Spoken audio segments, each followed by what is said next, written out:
Oh, Pierre Jonas, mais on fait dinette avec du thé à la bonne vôtre. Santé. Merci. Alors, Pierre Jonas, on s'est vu en novembre 2007 C'est exact. et le thé est trop chaud, c'est ça? Non, et très bien. Très bien, nature, sans sucre, comme il faut le boire. Médium, magnétiseur, on en a parlé dans pas mal d'interventions.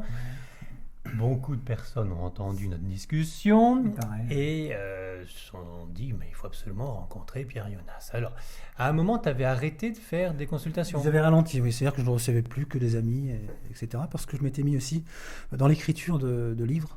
Donc, sur le tarot que j'avais sorti, donc, qui s'appelle l'Oracle Parfum de Vie, que beaucoup connaissent. Qu'on a là. Donc j'espère terminer ce livre en fin d'année pour qu'il sorte pour début d'année prochaine, en mars-avril. Voilà. Et ça s'appellera l'Oracle Parfum de Vie, le livre. Alors, c'est-à-dire qu'on apprendra à se tirer soi-même les cartes? On apprendra toutes les combinaisons qui existent, puisqu'on sait que le jeu de tarot ou les oracles sont des jeux qui sont bornés. Donc il y a tant de combinaisons sur chaque tarot. Avec un jeu borné, on arrive à avoir des questions définies pour des réponses à l'infini. C'est ça que je trouve très drôle et très... C'est si systématique que cela. On est obligé de faire un tirage avec cette carte Absolument pas. Ah, non. Absolument pas. Après, c'est en fonction du ressenti, de la Alors, c'est capacité quoi des borné? gens. Je comprends pas. Borné, Un peu borné. c'est-à-dire que borné, vous prenez un jeu de tarot, vous avez 59 cartes, donc les cartes entre elles donnent, entre elles, il y a des combinaisons. Ah, d'accord, oui. Vous avez 3423, c'est un exemple, combinaisons sur mon jeu, à peu près. Ah oui, dis donc, on n'est pas couché non plus pour comprendre l'interprétation de tous les Voilà. tirages. Alors. Donc, c'est-à-dire que la carte du miroir avec la carte de l'amour, vous voyez, ces deux combinaisons-là créent une source, une forme qui vous informe que le miroir, c'est par exemple la femme dans mon jeu. C'est une femme qui compte beaucoup pour vous, mais que vous aimez d'un amour important. Alors, le Pierre Jonas, il est créatif, on s'en rend compte depuis pas mal de temps. Et cet oracle, bon, c'est pas toi qui as dessiné, mais c'est toi qui as conçu les symboles sur les cartes. Alors moi, j'ai fait ce qu'on appelle le cahier des charges. Tout le cahier des charges, donc même les dessins. Et c'est donc toi qui as fait les associations de cartes. J'ai fait tous les dessins à l'écriture, donc pour donner une naissance visuelle à l'infographiste qui va le faire.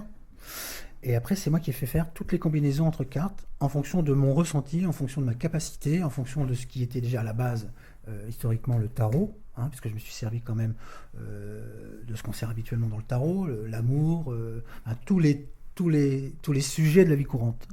Voilà. Oui, effectivement, c'est la création c'est moi qui ai tout fait. Alors, de base, tu as repris les 22 lames de tarot.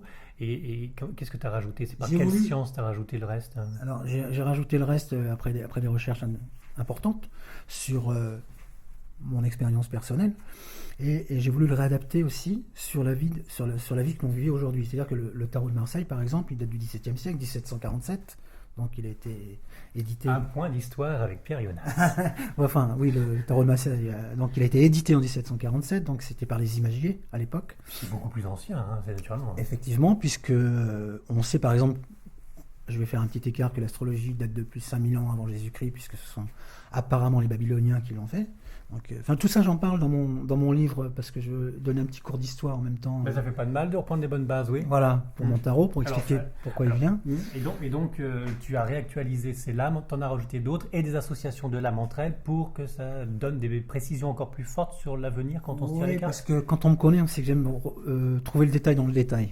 Et j'aime bien que les gens qui tirent les cartes, ou ceux à qui faut faire tirer les cartes par ce jeu, ou quel que soit le jeu, soient d'une précision et d'une efficacité redoutables. Oui, mais c'est redoutable dans l'autre sens, parce que quand c'est bien précis comme réponse, une fois sur deux, si c'est pas la bonne réponse, on se dit qu'est-ce que ce jeu de cartes, il est mauvais. Oui, parce qu'en général, la plupart des gens l'entendent, par exemple, quand même les voyants entre eux, quand ils se tirent la carte, ils ne retiennent que le bon.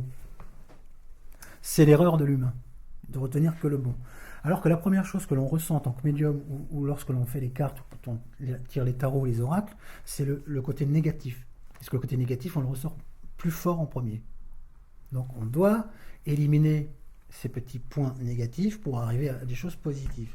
Mais si la vie est négative, elle ne va pas vous transformer en un coup de baguette magique, parce qu'il y a une carte qui va être là, négative. Il faut l'accepter, ça. Ça prévient. Ça prévient. C'est pas, vous savez, la voyance, ce n'est pas de l'information. C'est de la prévision qui devient de l'information quand les choses se réalisent. Et pas systématiquement. C'est pas systématiquement, exactement. Voilà. Néanmoins, la voyance, la médiumnité avec toi, Dans mon cas. oui, tu le fais pas avec ton jeu de cartes. Moi, C'est direct. je me sers pas de support, d'aucun support. Ça, c'est une création que j'ai voulu faire parce que je suis un créateur, on l'a dit, et j'ai voulu faire quelque chose de beau, de réaliste, et toutes les lames qui sont sorties aussi de ma tête en tant que médium, des images que je pouvais avoir quand je regardais quelqu'un à travers lui, je voyais des images différentes. Ah, c'est ça que je voulais savoir. Donc c'était tes symboles personnels que tu as remis sur Absolument. le jeu. Absolument, à 80% des cas. Voilà.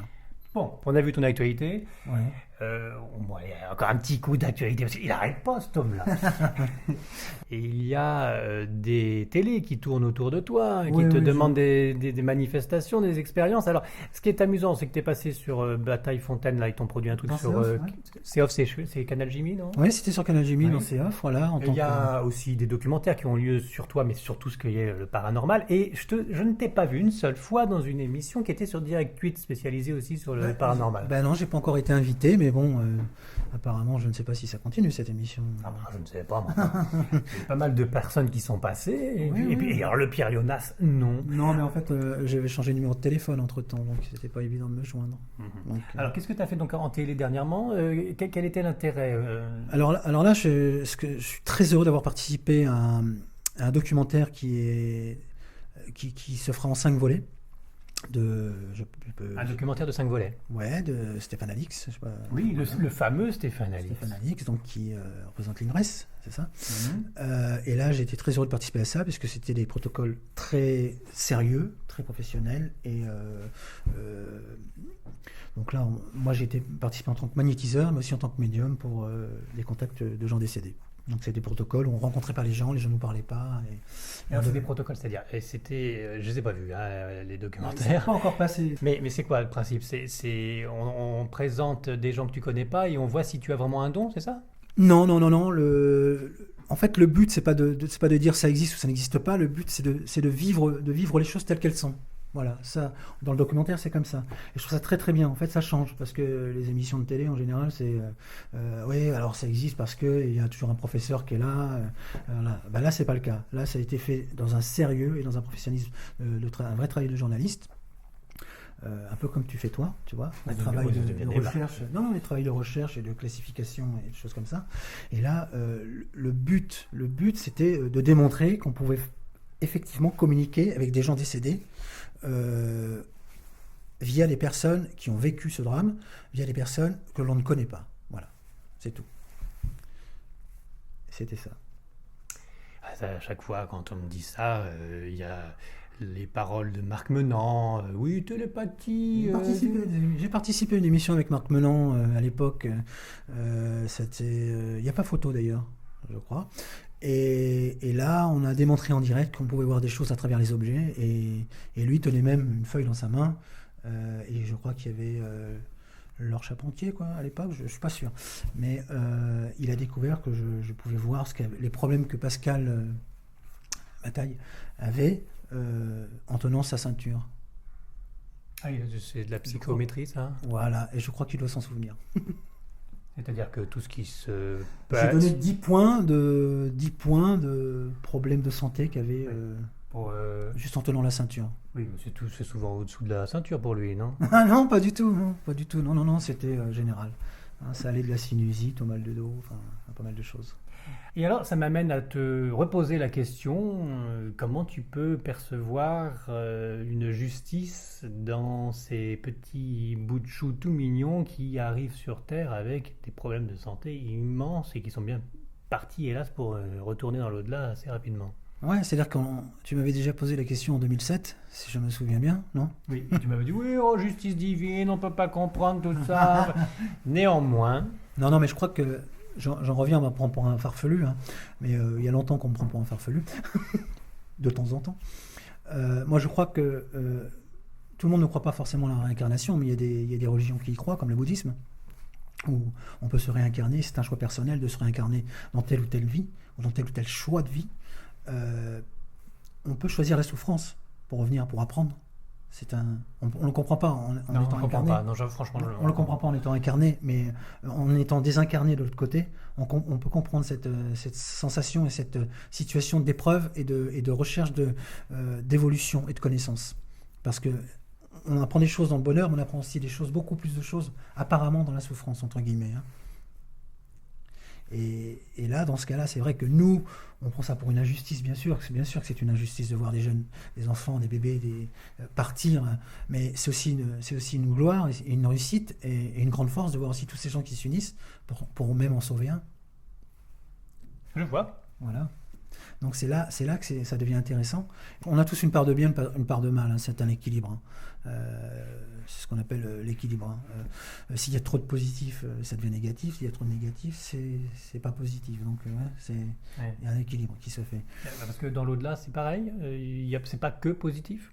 Non. De l'autre côté, comme j'appelle le monde vibratoire, on a plusieurs étapes de vie où il y a l'étape de transition, donc j'ai expliqué dans cette forme de cocon, comme j'avais expliqué en 2007, dans cette forme de cocon où on se libère un petit peu, on enlève ce manteau terrestre qu'on a sur soi. Partie strictive, c'est ça. et après on a plusieurs étapes, donc on a l'intermédiaire, on a la personne qui est décédée mais qui ne sait pas qu'il est décédé parce qu'il est décédé d'un coup. C'est l'évolution personnelle. C'est l'évolution personnelle. Donc c'est vrai que toutes ces étapes font que le monde vibratoire et le monde dans lequel on vit est quand même un monde qui se ressemble. Donc le paradis, c'est pas tout le monde il est beau, tout le monde il est gentil, il y aura aussi du négatif. Il y a les deux, voilà. Bah zut alors. Mais non. Pourquoi ? C'est-à-dire que plus on est proche de la Terre dans ce monde vibratoire, plus on ressent et on prend un onde de choc. Cette Terre, parce que tout ce qu'on dégage, tout ce qu'on vit, tout ce qu'on dit, tout ce qu'on fait, crée une énergie positive ou négative. Donc que ce soit une unité, une personne, ou que ce soit un ensemble de gens qui créent quelque chose de positif ou négatif, comme une guerre, comme un amour, comme sauver une partie, comme la Croix-Rouge qui fait des choses positives. Donc c'est pareil, c'est une énergie positive. Il y a toutes les âmes, ce qu'on appelle les énergies conscientes, c'est comme ça que je les appelle, qui sont de l'autre côté, les âmes, les êtres de lumière, enfin peu importe, quand elles sont proches de la Terre, dans ce monde vibratoire, se ressentent et reprennent conscience de la vie terrestre. Donc ça devient négatif pour eux, puisqu'ils touchent du doigt la lumière et le bien-être et la paix, et de l'autre côté, avec le pied, ils touchent le pied terrestre et ils reprennent les ondes de choc négatives et positives. Voilà. C'est comme ça qu'on a conscience du bien ou du mal. Exactement. Je suppose. Voilà. Bon, faut que je médite là-dessus. À ce sujet, j'en profite pour placer ce qu'on m'a dit dernièrement, c'est-à-dire qu'une jeune fille de 15 ans à qui sa maman venait de mourir, elle a, d'une façon assez véhémente, attaqué le curé en disant « Ah ben c'est ça votre religion, ma mère qui meurt dans d'atroces souffrances, tout ça. » Bon, et expliquez-moi la mort, l'au-delà. Bon, j'étais pas là, hein, je retranscris. Hein, je suis un peu là, l'homme qui a vu le loup, qui a vu l'ours.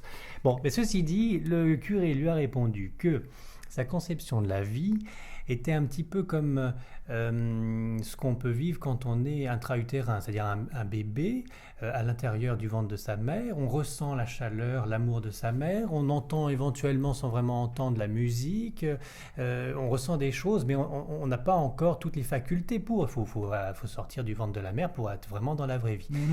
Mais on a déjà des sensations de ce qu'il y a de l'autre côté du ventre de la mère. Et que là, notre vie actuelle sur Terre permet d'avoir des perceptions de temps en temps de ce qu'il y a après, c'est-à-dire après notre mort, et que c'est un peu le même style, c'est-à-dire qu'on ressent de l'amour, de temps en temps on peut entendre certaines choses, mais tant qu'on ne sera pas passé de l'autre côté, on ne s'apercevra pas de ce monde comme un bébé qui sort du ventre de sa mère. Tu es d'accord sur cette vision ?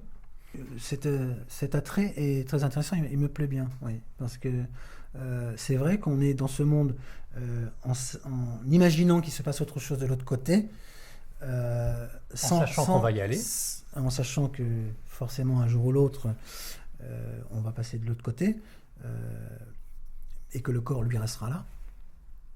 Donc le placenta il reste aussi, il s'en va ailleurs. Il s'en va ailleurs, mais ce qu'il faut savoir c'est que oui, ça me plaît bien cette image d'un autre monde en sachant qu'il existe et que nous ne sommes pas encore nés, mais qu'on a quand même cette vie là qui est là.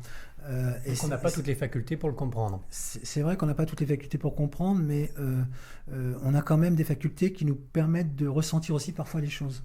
Mais là, je suis gonflé de te dire qu'on n'a pas les facultés pour comprendre face à un Pierre Jonas, magnétiseur, médium, parce que toi, tu les as, ces facultés. J'ai pas toutes les facultés pour tout comprendre, parce que je serais peut-être autre chose, hein, je sais pas. Depuis 2007, Oui. depuis qu'on s'est vu, je vais reprendre un petit peu de thé quand même. Moi aussi. Et il y a autre chose que tu as compris? Il y a eu d'autres grandes révélations? D'autres grandes révélations?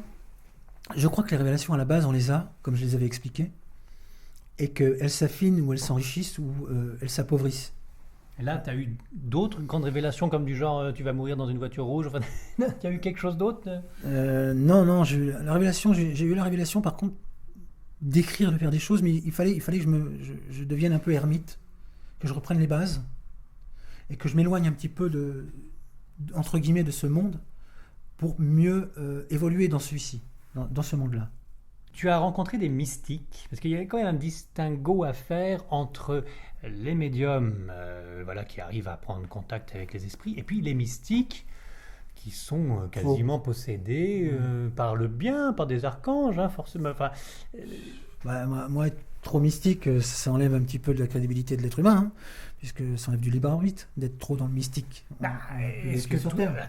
Oh, Pierre Jonas, attention, pas de blasphème. Est-ce que non, mais je blasphème pas, mais j'ai la foi, donc il n'y a pas de problème là-dessus. Oui. Alors justement, toi, tu dis que ce n'est qu'une interprétation. On a mis des mots, des noms sur des entités, et même pour toi, le Christ, c'est à la fois un homme vivant, hein, c'est ça, mais un être humain donc, un homme vivant, c'est logique, mais aussi le Fils de Dieu. C'est les deux. Pour moi, le Christ est un être humain qui était fondamentalement touché par la lumière et qui avait... parce que ce qu'on appelle les incorporations, et je crois qu'il était... moi, par exemple, quand je deviens médium, je vais de l'autre côté, donc je suis dans la lumière. Hein, et ça ne m'empêche pas d'avoir mon corps ici, mais mon âme, elle est de l'autre côté, à moitié. Et moi, je crois que lui, il était tout le temps de l'autre côté, même s'il avait une vraie lucidité sur ce qui se passait sur la Terre. D'accord, donc un super médium?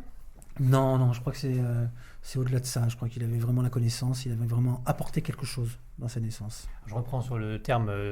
Son âme a apporté la lumière avec lui. Cette lumière divine, cette lumière qu'on appelle Dieu, hein, cette connaissance qu'il a apportée de l'autre côté. Bon, alors Dieu, il y avait Allah, tout ce que tu veux.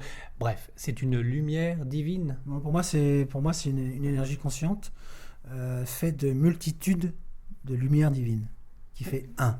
Oui, ça c'est très intéressant, il n'y a qu'à se réécouter l'entretien de 2007. Mais Dieu nous a fait à son image, c'est répété plusieurs fois ça. Et nous, on n'a pas trop de lumière divine. Si, on a tous une lumière en soi. On a tous la lumière en soi. Que ce soit la lumière ou que ce soit un côté obscur, on l'a tous en soi. Donc, c'est pour ça qu'on dit toujours qu'on est fait à l'image de Dieu, que Dieu nous a fait à l'image de lui. Donc, on a tous une partie. Ce qu'on appelle la lumière et la connaissance, c'est aussi le bien-être et le côté bon et le côté mauvais. C'est aussi avoir une connexion ailleurs. C'est-à-dire que, par exemple, tu peux, pendant 30 secondes ou 2 secondes, être complètement déconnecté. Oui, ça m'arrive souvent, ça, oui. Mais oui, et cette déconnexion, tu atterris où? Tu sais pas? Ah non, je suis complètement dans les nuages, moi. Ouais, mais c'est où ça veut dire? Voilà, l'expression d'être dans les nuages, d'être de l'autre côté. Non? Oui, bon, je m'en pose d'un autre côté, je suis complètement à l'autre. Est-ce que c'est pas le côté lumineux ou le côté obscur, le côté lumineux qui nous fait faire des choses, notre être personnel à nous, qui nous fait ressentir et nous fait vivre des choses différentes? Ah bon? Alors, séance de travaux pratiques entre Yann-Éric et Pierre Jonas. Bon, je rêvasse. Hein, rappelons ça, même tout petit à l'école. Déconnecté, on va dire. Je baille aux corneilles. Déconnecté du côté terrestre. Voilà, je dois faire mes devoirs à l'école et puis c'est joli ce qui se passe par la fenêtre et puis je rêvasse, je déconnecte. Mais il y a un vide là qui se passe. Ah oui, il y a un gros vide, je peux te dire que c'est vraiment un très très gros vide. J'ai rien d'autre. C'est souvent le cas ou pas? Ah bah c'est systématique. Non mais ce vide, il remplit quelque chose. Bah, je sais pas, parce que j'ai rien d'autre. Bien sûr. C'est-à-dire qu'au bout de 20 minutes de gros vide, même pas une zen attitude. Hein. Je ressors à reprendre un peu conscience de ma personne et je retravaille. Est-ce que c'est pas une sécurité? Est-ce que c'est pas quelque chose qu'on fait inconsciemment qui est là? Mais je pense que Christ lui faisait tout consciemment. Oui, mais pourquoi moi j'ai un gros vide et j'ai rien du tout, j'ai même pas un message d'un esprit ou j'ai pas une illumination. Des fois, on reçoit des symboles, mais tout n'est pas symbole. Hein. Mais on reçoit Faut pas rien du croire. Hein. tout. Je fais pas tomber mon cahier en disant tiens c'est un symbole. C'est pas vrai. C'est pas mon cahier qui est tombé, c'est tout. Hein. Oui, Faut quand même garder les pieds sur terre et puis être. des coïncidences particulières, c'est bon, de temps en Non, temps ça on peut n'est pas arriver. on n'est pas dans la réciprocité totale. Hein. Oui. Bon, mais alors quand je déconnecte, quand je rêvasse, est-ce que Oui. je peux dire que je suis d'un Je seul coup pense qu'il peut y médium? avoir un contact. Je pense qu'il peut y avoir un contact parce que tous les êtres humains sur Terre sont médiums et ont des capacités animales qui sont là. Ah, parce que les animaux sont aussi tous médiums. Ben, ça commence par un ressenti, par un sentiment de protection au niveau du danger. Ça commence. En fait, oui, je pense que tous les animaux ont cette faculté de passer de l'autre côté. Comme les chats. Comme ça? Comme les chats. Oui, comme ça. Comme je fais moi, par exemple. Comme ça. Et hop, il est de l'autre côté. Où est-il? Mais quand Oh, on est il de est l'autre là. côté, c'est l'esprit, Bien sûr. c'est le côté symbolique de la chose, puisqu'on parle beaucoup en symbole de l'autre côté. Mais c'est peut-être de toucher du doigt cette lumière divine, ce qu'on appelle Dieu. J'ai jamais rencontré Dieu, je pense pas, mais j'ai déjà rencontré des êtres de lumière qui peuvent, pour moi, paraître comme être Dieu, comme un Dieu. Hein, parce que en fait, on représente l'image de ce qu'on voit en tant qu'humain aux autres. Donc, par rapport à ce qu'on a vécu et ce qu'on dit, c'est notre propre faculté de, comment dire, faculté de compréhension qui fait qu'on peut expliquer à quelqu'un, moi j'ai vu ça comme ça, comme ça. Peut-être que l'autre personne a vu la même chose, mais qui elle va l'expliquer d'une manière différente. Hein. Bien sûr, va-t-on expliquer comment est le rose, le jaune c'est à très quelqu'un con. qui l'a jamais vu, oui. C'est exactement ça. Donc c'est comme, oui, expliquer les yeux fermés ce que je vois les yeux ouverts. C'est compliqué. Bon, alors, je reviens sur la déconnexion. Je déconnecte. Il y a quelque chose d'autre à faire pour essayer d'être... Non, mais je pense que la déconnexion fait partie d'un état. Et cet état, moi par exemple, quand je rentre dans cet état-là, je déconnecte. Oui. Je me déconnecte totalement. Je ne vais pas dire totalement, je veux dire en partie du côté terrestre. C'est-à-dire que je vais avoir tout un côté, on va prendre le côté droit et le côté gauche, je vais prendre le côté droit, qui lui est de l'autre côté. Et le côté gauche, Qui reste lui, là. reste là et ne réfléchit surtout pas, parce que plus je réfléchis, moins je sais. Lui est en attente d'informations. Il emmagasine les informations et il va prendre cette réflexion après quand je serai reconnecté. Mais ça va très vite, hein. C'est pas, c'est un ordinateur, quoi. Ça va très vite. Hein. Ça se fait pas en 2 minutes, hein, parce Non, que sinon. il n'y a jamais de bug. Je pense que le bug, c'est l'erreur, c'est la compréhension qu'on en fait nous. On peut ouais. se tromper. Du symbole, d'envoyer. Bien sûr, D'accord. de la compréhension. Bon, alors le Christ, je reviens. J'ai compris. Bon, j'ai beau déconnecter, moi j'ai rien du tout, mais enfin, c'est pas grave. Je suis pas sûr. Peut-être que on peut se déconnecter et puis ne pas comprendre les symboles, pas encore. Mais j'en ai même pas de symbole. Non, mais il y a des choses qui peut-être qui arrivent. Ça peut passer par le corps, ça peut passer par l'esprit, ça passe par des frissons, ça peut passer par des choses. Il faudra me donner des cours. Hein. Déjà, tu donnes des cours de tarot. Oui, je donne des cours de tarot, mais sur des petits groupes, des groupes de 5, pas plus. Sur ton oracle à toi ou... Oui, sur mon oracle, sur mon oracle à Et moi. tu donnes des cours de magnétisme? Non. Bon, déjà, pour donner des cours de magnétisme, il faut que la personne soit magnétiseur déjà à la base, hein, et des capacités, même si on les a tous. Non, moi par contre, je peux révéler la capacité aux gens. Oui. Alors, qu'est-ce que tu peux me révéler comme capacité? À part poser des questions idiotes. Mais je pense pas que tu poses des questions idiotes. Je pense que tu as une perception des choses et de la vie qui est vraiment très ouverte, mais tu as une vraie idée de la vie. Ah. Une vraie ouverture. Et le fait d'avoir une ouverture, de rencontrer des gens comme moi, par exemple, même si c'est en tant que journaliste, ça apporte déjà, entre guillemets, la connexion. Oui, tu penses que je peux faire éponge et comment... Absolument. Absorber. Et ça, c'est une capacité, l'absorption. Parce que des fois, on réfute tout, on refuse tout. Et parce qu'il y a des gens qui sont médiums, qui sont très forts, mais qui le vivent mal, qui le subissent comme je l'ai vécu moi, qui le réfutent, et à un moment donné, ça diminue, ça disparaît, c'est là, c'est latent, c'est étouffé, mais ça ne sort plus. Et je pense que tu peux absorber, et puis à un moment donné, ça peut se révéler. Je pense que tu as une capacité quand même d'observation très prononcée. Et là, c'est pas le côté intellectuel qui parle. Ah, moi, je suis pas intellectuel. Hein. L'observation, c'est d'abord un ressenti. Quand on Ouais. observe quelque chose, c'est d'abord le ressenti Bon, qui fonctionne. je pourrais avoir des capacités médiumniques plutôt que magnétiseurs, c'est ça que tu... Je pense. Bon. Je pense que c'est plus ça, oui. Non, je vous remercie, ça me plaît bien. Alors, je déconnecte et puis je réfléchis à mes déconnexions. Le Christ, néanmoins, le Christ. Oui. On est d'accord, il est fait de chair, mais il est venu de la Sainte Vierge Marie qui était vierge ou pas? Oh là, oh là, ça c'est un, voilà, ça c'est un sujet qui a fait tourner le monde. Hein. et qui fait encore beaucoup de mal. Oui, mais toi, tu vas voir quelques êtres de lumière qui discutent avec toi et ils en parlent de temps en temps. On n'en parle jamais. Jamais. On parle jamais de religion. Mais t'as jamais la Vierge Marie qui apparaît. Non. Non. Pour toi, c'est qui la Vierge Marie? C'est quand même une entité. Même, enfin, si on reste de base sur ton principe, on meurt, on est dans l'au-delà, on est donc des êtres de lumière si on a bien fait sa vie. Et donc là, quand même, la Vierge Marie, voir son fils mourir sur la croix, elle a gagné son paradis et elle peut vraiment être quelqu'un de lumière. Tu l'as jamais vue. Peut-être que j'ai déjà été en connexion avec elle, je ne sais pas. Mais la plupart du temps, j'ai jamais rencontré Bonaparte, j'ai jamais rencontré des gens connus. Mais ce que je veux dire par là, c'est que moi, je sais très bien Moi, que tu es j'ai un médium rencontré très des- puissant. Je sais que tu es entouré d'anges de lumière. Hein, C'est des gens simples.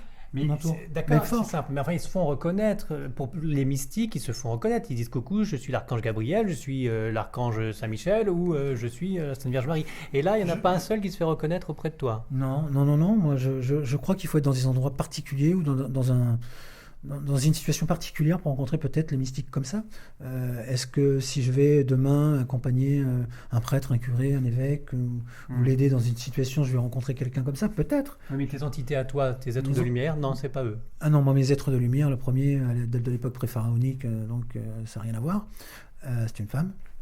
Le second, je l'ai rencontré, j'en ai parlé dans un livre qui s'appelle Sur les ailes d'un ange. Hein, je reviens dessus. Qui s'appelait Pierre N, je ne dis pas son nom. Donc, qui lui était médium magnétiseur et qui a tout laissé pour s'occuper d'une femme handicapée avec ses enfants. C'est magnifique. La troisième, c'est. Parce que j'en ai une quatrième maintenant. La troisième, c'est ma mère biologique que j'ai rencontrée entre-temps et que j'ai retrouvée. Voilà. Donc, qui est décédée entre-temps, mais. Oui, mais que je trouve extraordinaire, c'est que ma mère, quand elle était sur Terre, je ne la connaissais pas. Mais depuis qu'elle est décédée, qu'elle est à côté de moi, je la connais beaucoup mieux. Et je connais mieux ses goûts, je la connais. Donc tu n'es plus orphelin. Non, je ne suis plus orphelin. Voilà. Et la quatrième? Et la quatrième, c'était ma mère adoptive que j'ai accompagnée pendant quelques années jusqu'à la fin et qui est à côté de moi. Et c'est pour ça que pendant quelques semaines, quelques mois, quelques années, tu étais un peu en parenthèse. Oui, parce que j'ai fait beaucoup d'accompagnement dans ma vie, en phase palliative pour les gens malades. Et je ne vois pas pourquoi je ne l'aurais pas fait pour mes proches. Hein. Parce que c'est vrai que c'est difficile, parce que la plupart du temps, les médiums, les voyants et autres ont du mal à accepter leur propre vérité, mais moi j'accepte la mienne. Donc quand on accepte ses gloires, on accepte aussi ses souffrances. Et tu vas au-delà de la personnalité de chacun qui voudrait connaître son avenir ou son devenir, parce que tu peux aussi faire des prédictions mondiales. Oui, c'est vrai. C'est vrai que je fais aussi des prédictions mondiales, je l'ai fait dans beaucoup d'émissions. Comment va Evelyne Thomas? Je pense qu'elle va bien. Elle va bien. Je pense qu'elle travaille sur un projet et je souhaite pour elle que ça fonctionne. Apparemment, ça devrait aller. Oui, j'ai fait plusieurs fois cette émission de C'est mon choix où j'ai prédit certaines choses qui sont arrivées. Mais j'ai envie de préparer et là, j'en appelle à quelques confrères qui seraient intéressés pour le faire. Donc, je passe C'est le moment. par toi pour faire un livre sur des prédictions mondiales. Voilà.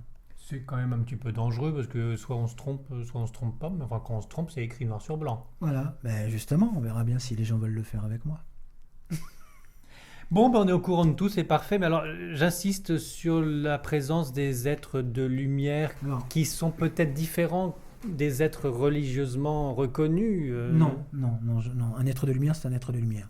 Un être qui a été reconnu sur Terre en tant que religieux ou, enfin, peu importe ce qu'il a été dans sa religion, dans sa foi, devient un être de lumière tel qu'on appelle un être de lumière. Donc, une énergie consciente, lumineuse, avec la connaissance d'un ensemble d'êtres de lumière qui fait que chaque vie qui a été vécue vient dans comme si on prenait un seul pot et tout le monde piochait cette connaissance. C'est pour vous donner un peu de visuel.